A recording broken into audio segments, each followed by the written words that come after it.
Hi everyone, my name is Jessica Ju. I'm a silversmith and I'm a member of Contemporary British Silversmiths.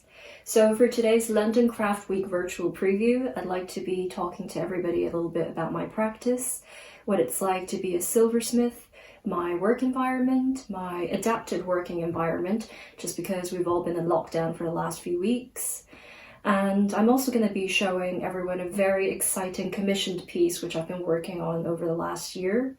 For this piece, I will be discussing some of my design process, the different making stages, and some of the tools that have been used to complete this piece.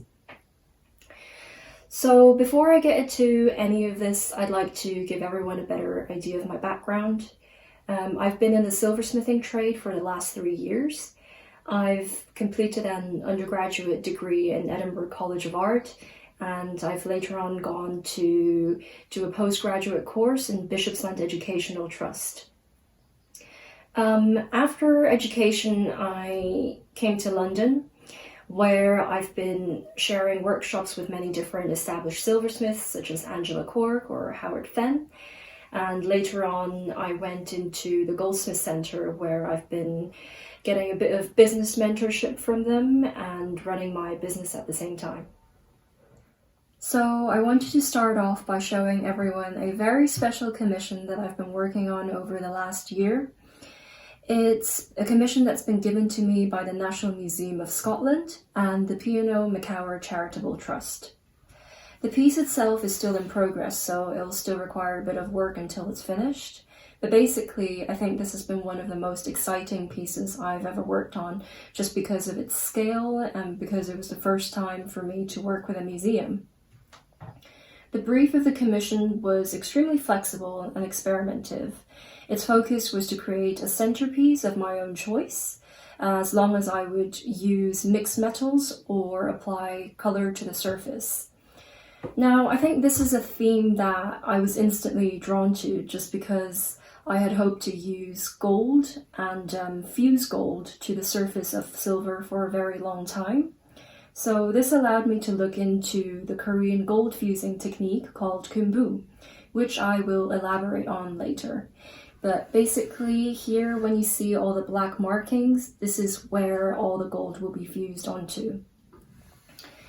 In terms of form, I really just wanted to create a crashing wave. I think I've always been fascinated by the movement and sort of energy of water, so I really wanted to incorporate that into my designs. And my work to begin with is already quite organic and fluid, so I think what I had really hoped for was to create a statement piece with the very sort of powerful movement and energy and rhythm of water. So I think that's how a crashing wave came to be. So now I would like to go through a little bit of the making stages of this commission with everyone. The piece itself actually started from a 35 by 75 flat sheet of silver. And this was initially bent into a cylindrical form. So I'm not sure if you can visualize, but basically this entire surface would be the rounded surface of the cylinder, and the two open ends of the cylinder would be here. And what I would do next was begin to round off the form. And this was done by hammering the two open ends of the cylinder inwards. So all of this would be hammered inwards in order to create that sort of curled effect of the wave. And the process of hammering and pushing a sheet of silver into form is called raising. And I think the raising itself took probably 3 months on its own. And in between every round of raising, the silver would actually harden. So I would need to heat the entire piece with a very large torch to soften the metal again. And the process of heating is called annealing. And once the general form of the wave was achieved, I continued into the decorative side of the making, which is called chasing and repoussé. So if you see all these lines here, all these marks and sort of detailed lines were created with this technique. And chasing and repoussé is a very old and traditional metalworking technique to create relief and decorative motifs to the surface of the metal.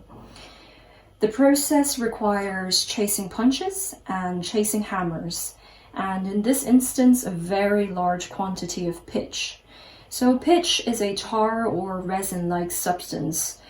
It would be heated up, so it would be in liquid form, and you would fill the entire piece with pitch. So I think for this piece, I probably used a good 20 kilos of pitch. And once the pitch would solidify and harden, the surface of the silver could be worked on. And a very sort of simplified demonstration of what I did once everything was filled with pitch. You would take a chasing punch, take a hammer, and just go tap, tap, tap, tap, tap, tap, tap. And over a very lengthy period of time, all this heavy relief and kind of detailed lines would start to shape. This is a close-up of my most frequently used chasing tools. To begin with, here is a chasing hammer. It's got a large face with the handle going from thick to thin, allowing more bounce when chasing. And then you've got my chasing punches, which have all been hand-forged from steel rods. These with the wider faces are for repousse, creating deeper relief into the metal. And these are for chasing, which are for refining the details once the heavy relief has been created.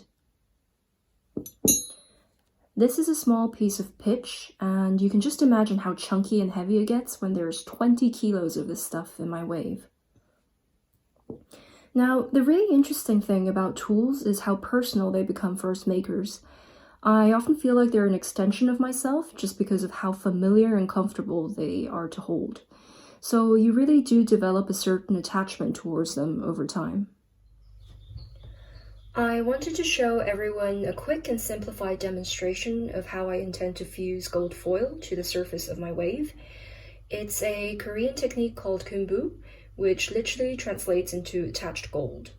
This process is done through applying heat and pressure to both metals. So to begin with, this is a sheet of 24 karat gold foil, which will be fused to this little scrap silver piece. And to do this, the pure silver must first be brought to the surface, which is done through heating the silver multiple times, which is also known as depletion. This is essential for the actual fusing to be successful. And to demonstrate this, I will be using the stove in my kitchen at home with the two metals and this steel burnisher to apply the pressure. Now I'm going to put my piece of foil onto the silver as it's now up to temperature. I'm going to start off by just gently brushing my burnisher over to just push down the foil onto the surface of the silver. And as you can see, the pressure is already allowing the bond between the silver and the gold. Here you can see that the gold has successfully fused to the surface of my silver. Basically, the heat and pressure applied has caused the exchange of electrons between them, and this is creating a strong permanent bond. When it comes to my wave, I won't be able to do it on the stove because there's not enough heat, so I'll have to heat it up with my torch on the hearth. Last but not least, I'd like to share some of my drawings and sketches with everyone. Drawing is something I love to do, but I don't always find the time for it. So having such a lengthy period to sketch out all the ideas I had in mind has been extremely refreshing and enjoyable. My approach to drawing is more about capturing the essence of a design rather than being downright precise to the last detail. For me, it's quite often the gesture of an unplanned line that leads to a great design.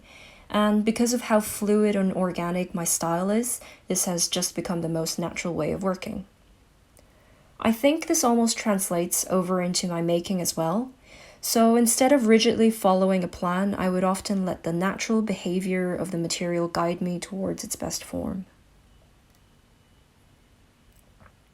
So thank you everyone for watching.